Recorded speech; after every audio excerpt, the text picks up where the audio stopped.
Shocked the nation nearly 30 years ago, the murder of Michael Jordan's father, James Jordan.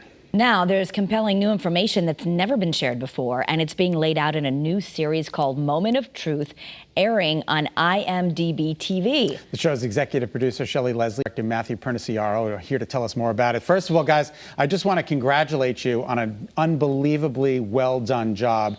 I am the most prepared for this interview and the least prepared because I am 10 minutes from the end of the 5th series. Well, Scott and Kara, thank you so much for having us today, and very, very excited for audiences to see this story, and thank you for the kind words. You know, this was such a big story in Michael Jordan's life. When his father was murdered, it affected him so much, so I feel like the world really found out about it. But this series really cast doubt on the outcome of the conviction of the person who's paying for this crime right now. What new information did you uncover?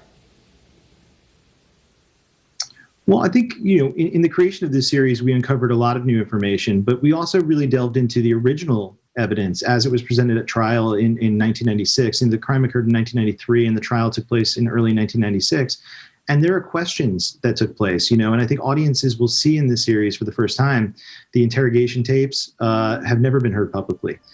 This trial audio, unless you were sitting in the courtroom in Robeson County in 1996, this audio has never been heard before.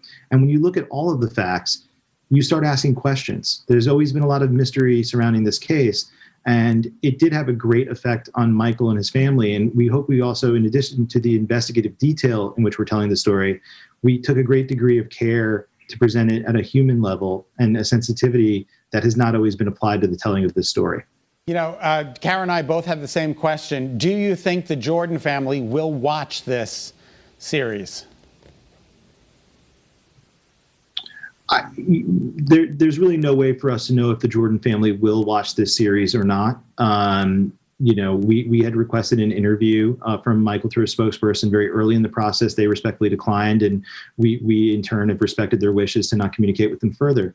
What I would hope is that, I believe the response that the family has had is to grieve in private, and they have every right to grieve, for their grief process to be exactly the way they want it. People, just because you're a public figure does not mean that every aspect of your life needs to be public. Mm-hmm. And we have great respect for the loss that this is the greatest loss they've probably ever had in their entire lives. So we have a great degree of respect and care in telling that story. But if they do watch it, I would hope that they would see that the evidence and the public narrative as it was presented to everyone, including them in 1993, is in doubt. And that there are questions about it. And those questions deserve re-examination by the courts.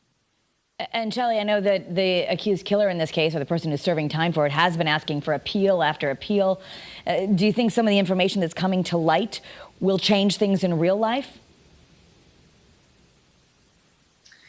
Well, we believe there are very real questions of fact, and in North Carolina, the law says if there are questions of fact, you shall have an evidentiary hearing. And to this point, Daniel has been denied that opportunity.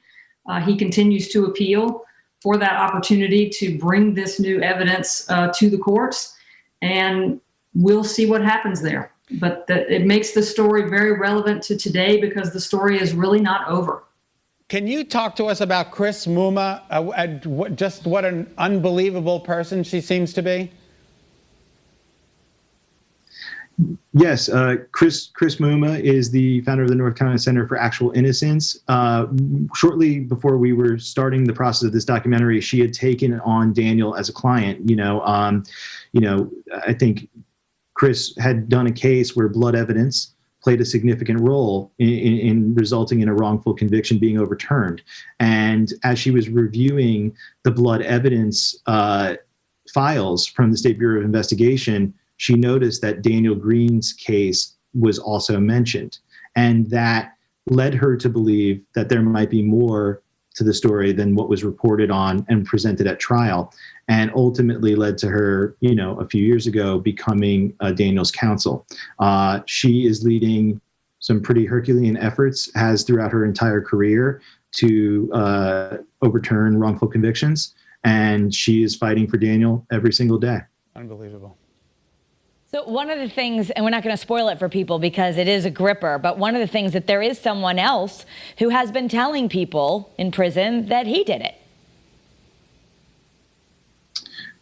Yes, in this case, there are two teenagers who were convicted. Those teenagers are Larry Demery and Daniel Green. Daniel Green has maintained his innocence since day one. Larry took a plea agreement and pled guilty and testified against Daniel Green. And we really structured this series as a trial, where you see the prosecution's case, which is what the public narrative was, and that's anchored by Larry Demery's testimony. And then for the first time, audiences will hear Daniel's version of the events and his side of the story in his own voice. He did not testify at trial. So this is the first time that audiences will be hearing his side of the story. And you know, when he declined that mistrial, I was like, my heart just stopped for a minute. I was like, oh my God, what is happening? Like his defense didn't seem to be up and up. And then Larry Demery's being, coached by the police. And if he didn't cooperate with their story, they were going to harm his family. There's just so many different twists and plots in this story. It's really unbelievable. I think this case it's a narrative that people thought they knew. But when you start peeling those layers back, you realize there's a lot more going on here that we didn't know. And that was compelling from a documentary standpoint. And the deeper we dove into it, the more we discovered. And there are issues. I think we speak to this case being very representative of a lot of issues in our society about the criminal justice system and about corruption in law enforcement. And these are issues that we're still dealing with today. It's a very sobering reminder that 28 years later, we're still, coming into the same kind of problems in those systems. Mm-hmm. And there are systemic failures that take place. So when that happens, you have to look into it with great detail. Well, we want to thank you both for being here, Shelly and Michael. And I know this is something that people will get hooked as they start watching. I think that we have to go, but I think the two words that stuck out to me the most during the whole series was selective investigation. It was just amazing to me. So again, I want to just thank you both for your work and commitment and dedication to this project. It is an unbelievable series that needs to be watched. Thank you so much. Thanks for being here. Moment of truth. I have 10 minutes left in the 5-part series.